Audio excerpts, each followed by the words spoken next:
से गीता ज्ञान के लिए ज्योतिसर गांव को जाना जाता है। ऐसे ही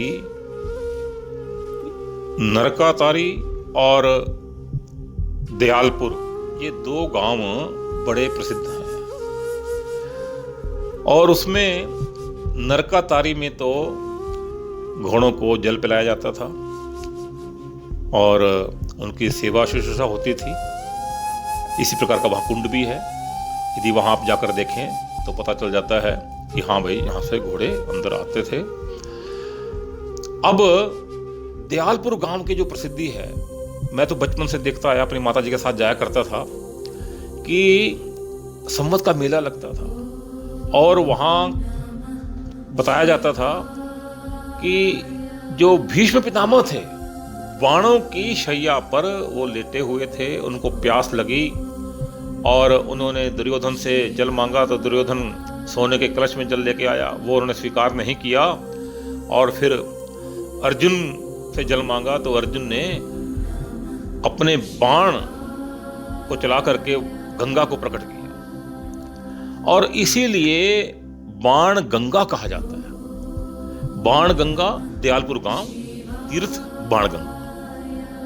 आप जितने भी पुराने ग्रंथ देखते हैं, महाभारत देखिए, और जितने भी आलेख हैं, शिलालेख हैं, संदर्भ हैं, मैप्स हैं, नक्शे हैं, पुराने जो भी संदर्भ हैं, उनमें बाण गंगा, तीर्थ, दयालपुर गांव यही उल्लिखित है, जो ब्रह्म सरोवर के कुरुक्षेत्र विश्वविद्यालय के बिल्कुल 2 किलोमीटर पीछे की तरफ है। तो आज भी उसका वहां पर आज भी लिखा हुआ है बाणगंगा, आज भी। किंतु बहुत ही मुझे वेदना होती है कि जो नरकातारी, उसको बाणगंगा अब कहने लग गए हैं। नरकातारी अलग तीर्थ है, अनरक तीर्थ, नरकातारी गांव अनरक तीर्थ, और दयालपुर गांव बाणगंगा तीर्थ।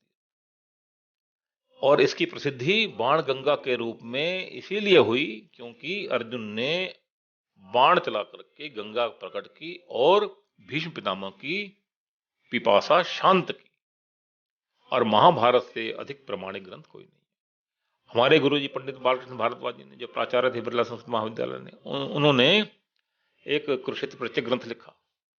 उसमें भी ये वेदना प्रकट की हुई है कि, और निवेदन किया है कि कुरुक्षेत्र डेवलपमेंट बोर्ड इस पर विशेष ध्यान दे, क्योंकि जो भीष्म जी का चरित्र है, कितना उदात्त चरित्र है, जिनसे अंत समय के अंदर कृष्ण जी भी कहते हैं अर्जुन को कि जाओ उनसे उपदेश लो, युधिष्ठिर को कहते हैं उपदेश लो उनसे, भीष्म पितामह से।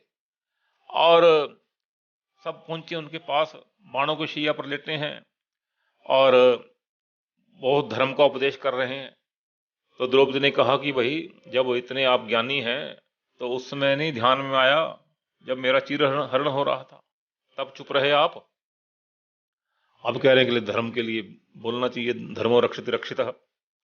तो तब भीष्म पितामह ने कहा कि मैंने दुर्योधन का अन्न खाया था, मैं इस कारण से विवश था, मैं सिंहासन की रक्षा के लिए बंधा हुआ था, मैं सब कुछ नहीं चाहता कि ऐसा हो, पांडवों के साथ अन्याय हो, किंतु मैं नहीं बोल पाया, कुछ नहीं कर पाया।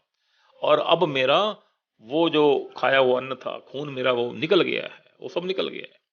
अब एकदम आत्मा बिल्कुल शुद्ध पवित्र रूप से अनुभव कर रही है सब कुछ। उस सच्चाई को मैं बता रहा हूं।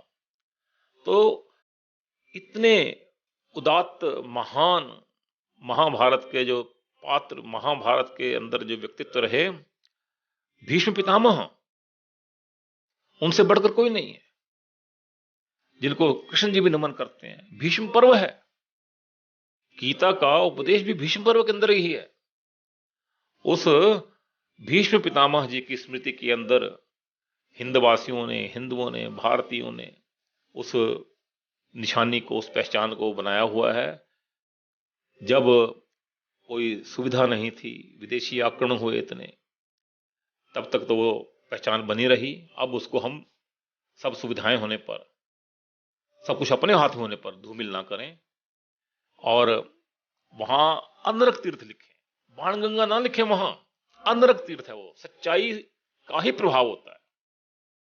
सच्चाई तो अपनी सुगंध फैलाकर ही रहती है, और ये आपको करना ही चाहिए, करना ही होगा। यदि कहीं कुछ आपको लगता है कि मतांतर है, कुछ है, मतांतर कोई है ही नहीं वैसे तो। ये तो बचपन से हम देखते आए हैं। अभी तो जिन्होंने देखा हुआ बचपन से सब वो बता रहे हैं, और ग्रंथ प्रमाण है, आप देख लीजिए। किंतु आप खुद मिटा करके वहां पर यदि कुछ और लिखेंगे तो उसमें किसका दोष होगा, आप स्वयं समझ सकते हैं। तो बाण गंगा तीर्थ को ज्योति सर और ये जो कृष्णा सर्कट है, इसमें आप अवश्य लें।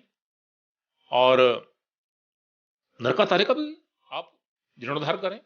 किंतु जो ये महान पहचान है, भीष्म पितामह का जो एक स्थान है बाणों के शैया के ऊपर, देखो मंदिर बनेंगे स्थान स्थान पर, बहुत जगह ये बाणों के शैया वाला आपको दृश्य दिखाई देगा, किंतु उससे वो स्थान बाणगंगा नहीं बन जाता।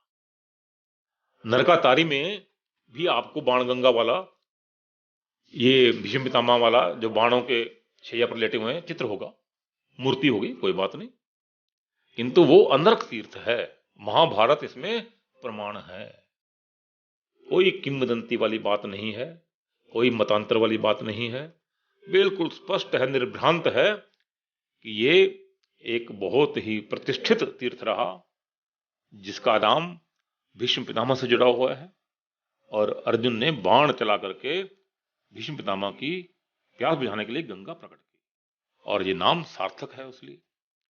तो मेरा यही निवेदन है अधिकारियों से भी और सभी संस्कृति संरक्षकों से भी कि वे इस ओर ध्यान दे करके इसे उसी रूप में प्रकट करें और अपना कर्तव्य पालन करें। धन्यवाद।